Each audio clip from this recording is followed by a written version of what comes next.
جہنم کانت مرصادا للطاغین مآبا۔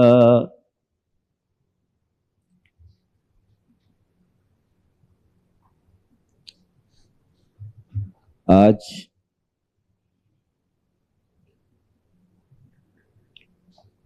اس جمعہ میں ہماری گفتگو کا موضوع ہے عذاب جہنم، جہنم کا عذاب۔ سب سے پہلے یہ جان لیں کہ یہ جو جگہ ہے جہنم، وہ کتنی بڑی ہے۔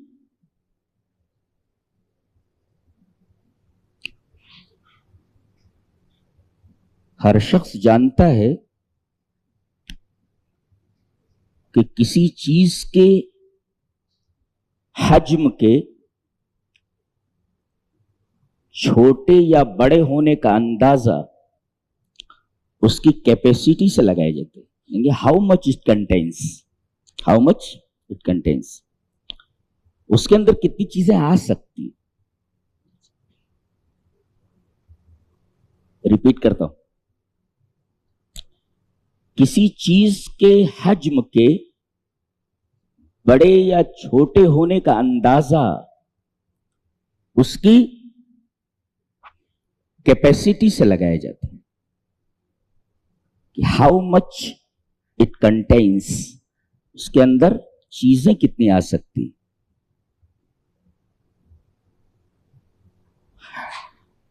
اللہ تبارک و تعالی نے جہنم کے بارے میں ارشاد فرمایا، یوم تقول لجہنم هل امتلأت وتقول هل من مزید۔ اللہ نے جہنم کا پیٹ بھرنے کا بھی وعدہ کیا ہے اور جنت کا پیٹ بھرنے کا بھی وعدہ فرمایا۔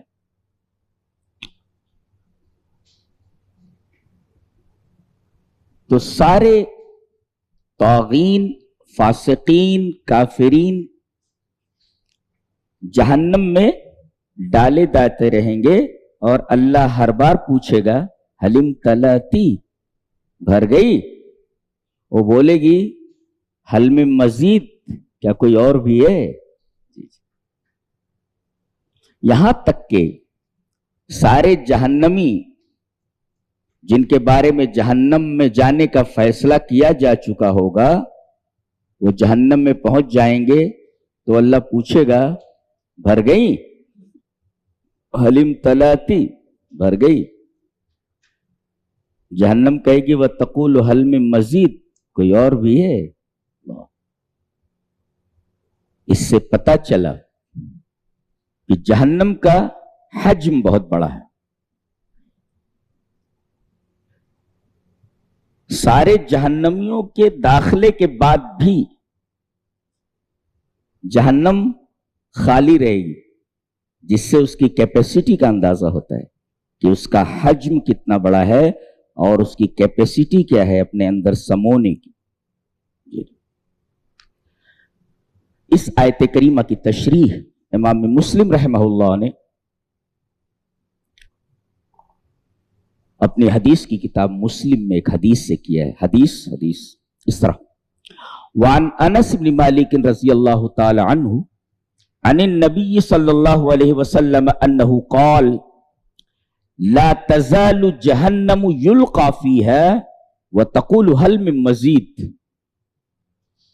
حتی یضع رب العزت فیها قدمہ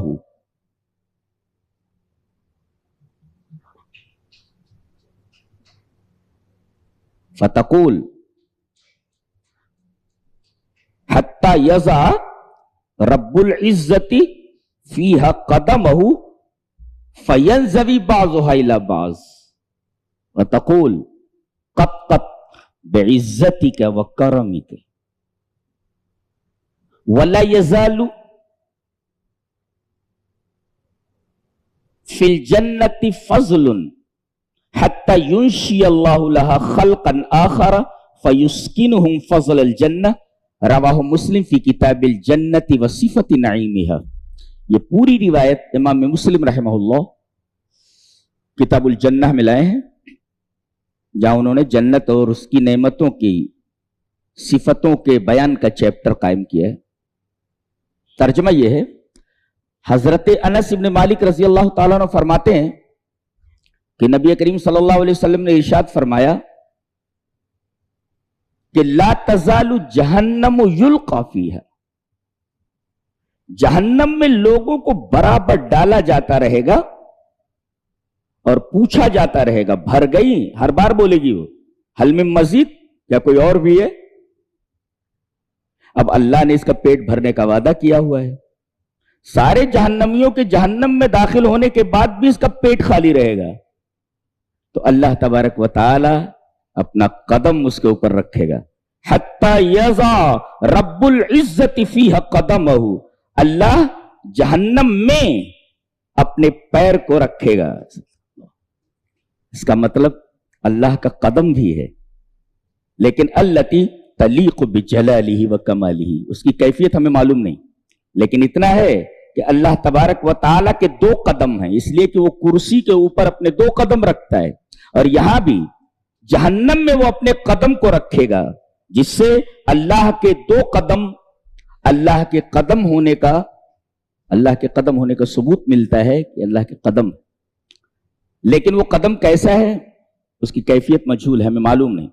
تو حتی یضع رب العزت فیہ قدمہ، جہنم میں اپنے پیر کو ڈالے گا، رکھے گا، فینزوی بعضھا الی بعض، تو جہنم کا ایک حصہ دوسرے حصے سے مل جائے گا، یعنی جہنم اپنی وسعت کے باوجود سکڑ جائے گی، ریڈیوس ہو جائے گی، سکڑ جائے گی، اللہ رب العزت کے پیر ڈالنے کی وجہ سے۔ اور یہاں یہ نہیں کہا گیا کہ حتی یضع اللہ فیہ قدمہ، جی یہاں اسم الجلالہ ذکر نہیں کیا گیا، نام ذکر نہیں کیا، رب العزت کہا گیا۔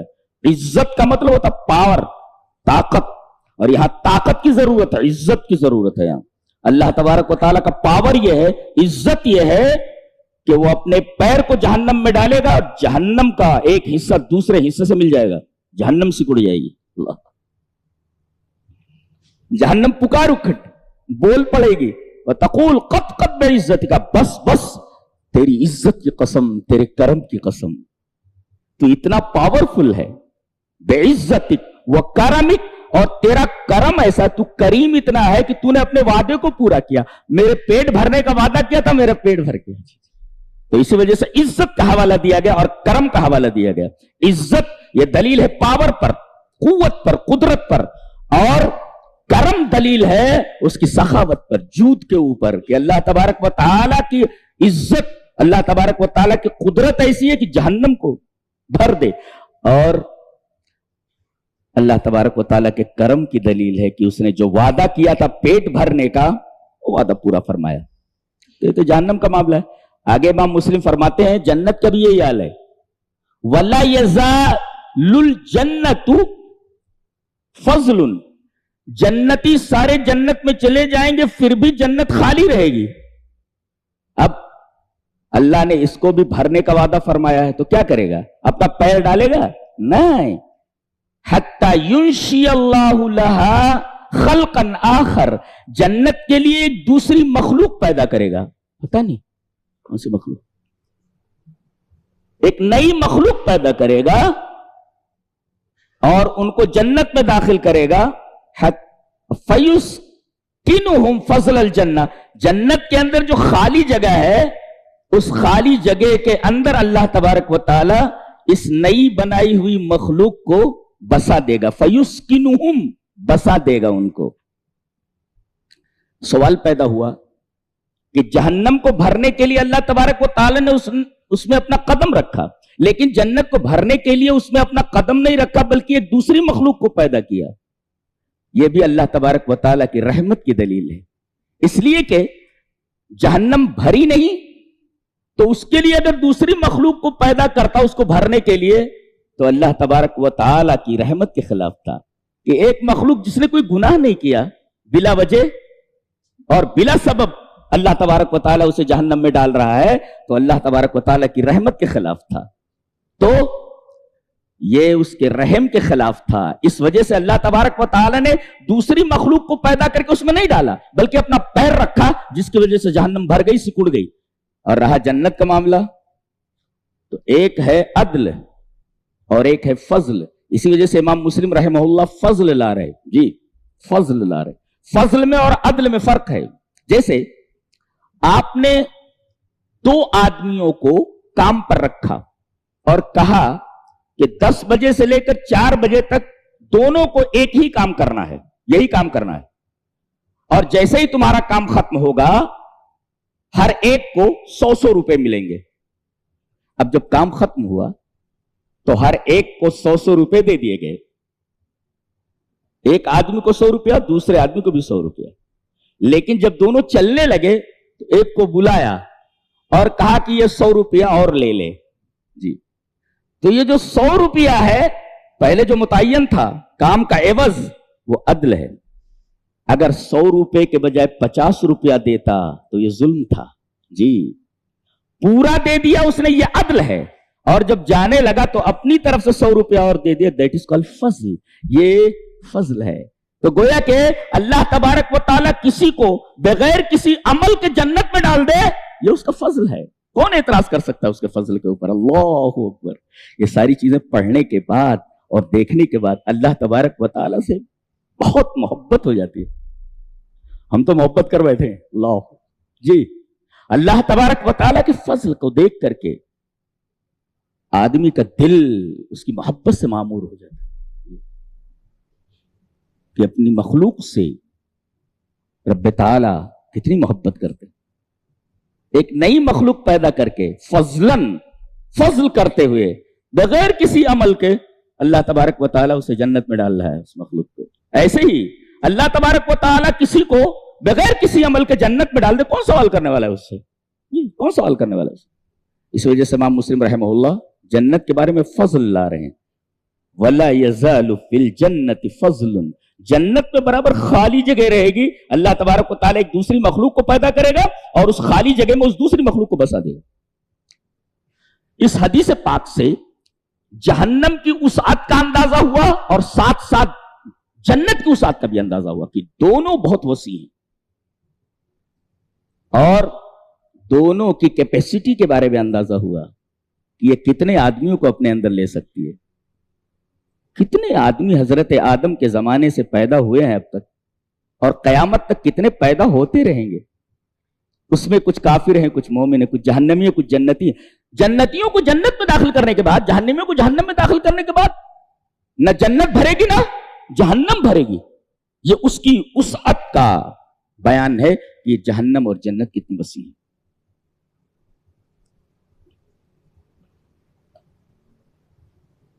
اب ظاہر ہے کہ اتنی وسیع ہے جہنم, تو اس میں جو جہنمی ڈالے جائیں گے وہ اس حجم کے نہیں ہوں گے جو حجم ان کا دنیا میں تھا.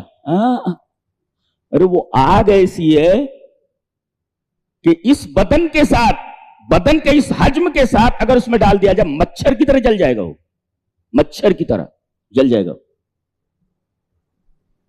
اسی وجہ سے اللہ تبارک و تعالی جہنمیوں کے بدن کو, اس کے حجم کو بڑھا دے گا.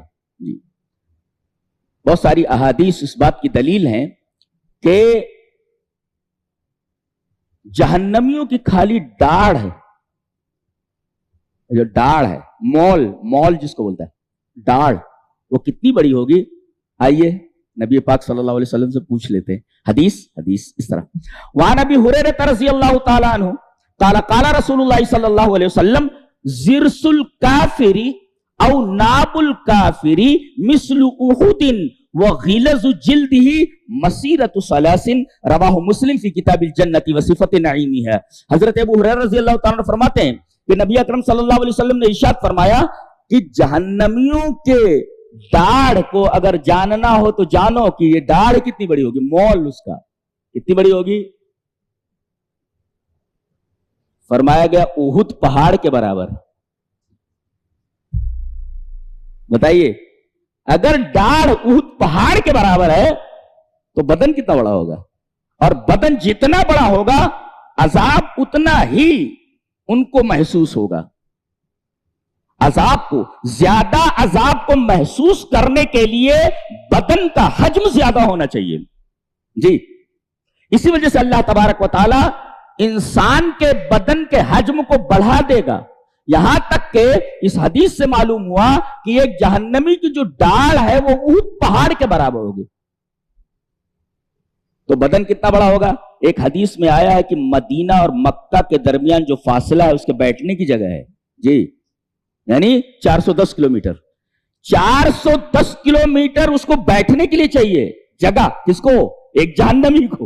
اللہ، 410 کلومیٹر مدینہ سے مکہ کے درمیان جو فاصلہ ہے یہ جہنمی کے بیٹھنے کی جگہ ہے. اب اس کے بدن کا اندازہ لگائیے کہ جب تقریباً 410 کلومیٹر اس کے بیٹھنے کی جگہ تو اس کا بدن کتنا بڑا ہوگا. وَغِلَظُ جِلْدِهِ، اور اس کے چمڑے کی موٹائی، اس کی جلد کی موٹائی. وَغِلَظُ جِلْدِهِ مَسِيرَةُ ثَلَاثٍ، 3 دن کا سفر ہے. 3 دن کا سفر ہے جی. محدثین نے اندازہ لگایا ہے کہ اس کی جلد کی موٹائی غِلَظُ جِلْدِهِ یہ 42 ہاتھ ہے، تقریباً 63 فیٹ، 63 فیٹ. اس کی چمڑے کی موٹائی 63 فیٹ ہوگی جی، 42 ہاتھ. بیٹھنے کی جگہ مکہ اور مدینہ کے درمیان 410 کلومیٹر بیٹھنے کی جگہ، ڈاڑھ اونٹ پہاڑ کے برابر. وہ غِلَظُ جِلْدِهِ 42 ہاتھ یعنی 63 میٹر جو ہے اس کی جلد کی موٹائی ہوگی. اللہ، یعنی جہنم کے عذاب کو محسوس کرنے کے لیے، اس کی شدت کو محسوس کرنے کے لیے آدمی کے حجم کا بہت بڑھا ہوا ہونا چاہیے. ورنہ اس حجم کے ساتھ اگر جہنم میں ڈال دیا گیا تو بھنگے کی طرح جل جائے گا، مچھر کی طرح جل جائے گا وہ. اللہ، یہ تو ہوا جہنمیوں کے حجم کا معاملہ.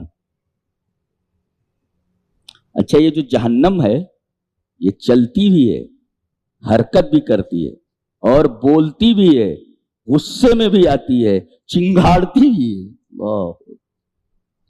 بولتی ہے قرآن میں وَيَوْمَ نَقُولُ لِجَهَنَّمَ هَلِ امْتَلَأْتِ وَتَقُولُ هَلْ مِن مَّزِيدٍ. جس دن ہم جہنم سے کہیں کہ بھر گئی تو وہ بولے گی، وَتَقُول بولے گی، حل میں مزید کیا کوئی اور بھی ہے. جہنم بولتی بھی ہے جی. اور اللہ نے فرمایا اذا رأتهم من مكان بعيد سمعوا لها تغيظا وزفيرا، دور سے جب وہ جہنمیوں کو دیکھے گی، اللہ بھوکی ہے ابھی تک، وہ کھانا چاہیے نا اس کو، اور جو جتنا بھوکا ہوتا ہے اتنا ہی زیادہ اسے غصہ آتا ہے، اتنا ہی زیادہ زور سے چلاتا ہے، لاؤ جلدی جلدی لاؤ. اذا رأتهم من مكان بعيد، دور سے جب وہ دیکھے گی جہنمیوں کو کہ یہ تو میری خوراک ہے تو غصے میں آ جائے گی، تغیظ، غصے میں آ جائے گی اور چنگھاڑے ہی زور سے، لاؤ جلدی میرا پیٹ خالی ہے. اللہ، اذا رأتهم من مكان بعيد سمعوا لها تغيظا وزفيرا، اس کا غصہ دیکھیں گے آپ، اور اسی طریقے سے اس کی چنگھاڑ دیکھیں گے. غصے میں آتا ہے آدمی تو زور سے بولتا ہے، لہذا تغیظ کو پہلے لائے گا، زفیر کو بعد میں لائے گا. غصے میں آ جائے گی اور دہاڑے گی، جلدی سے میری خوراک میرے پیٹ میں داخل کی جائے. تو گویا کہ وہ بولتی بھی ہے، غصہ بھی کرتی ہے اور چنگھاڑتی بھی ہے اور حرکت بھی کرتی ہے ایک جگہ سے دوسری جگہ. دلیل یہ حدیث پاک. وعن عبد اللہ رضی اللہ تعالی عنہ قال قال رسول اللہ صلی اللہ علیہ وسلم یوتا بجہنم یومئذ لہا 70,000 زمام مع کل زمام 70,000 ملک یجرونها، رواہ مسلم فی کتاب الجنت وصفت نعیمها. حضرت ابو ہریرہ فرماتے ہیں، حضرت عبداللہ، پھر نبی کریم صلی اللہ علیہ وسلم نے ارشاد فرمایا کہ جہنم کو اس دن لایا جائے گا. دیکھو لایا جانے کا کیا مطلب، یہاں ہے تو اب اس کو لایا جا رہا ہے، حرکت کر رہی ہے. یوتا بھی جہنم یومئذ، اس دن جہنم کو لایا جائے گا، یعنی کہیں ہے اور اس کو وہاں سے لایا جا رہا ہے. اس کا مطلب یہ ہوا جہنم حرکت بھی کرتی ہے، بولتی ہے، چنگھاڑتی ہے، غصے میں آتی ہے اور حرکت بھی کرتی ہے. یوتا بھی جہنم. اور کیسے لایا جاتا ہے اس کو؟ لہا 70,000 زمام، 70,000 لگامیں ہیں اس کی، لگامیں 70,000 ہیں، اور ہر ایک لگام کو 70,000 فرشتے تھامے ہوئے ہوں گے. اتنی اچھی وہ غریب ہے. ایک فرشتہ ایسا ہے کہ زمین پر لات مار دے تو پوری زمین کا بیلنس بگڑ جائے.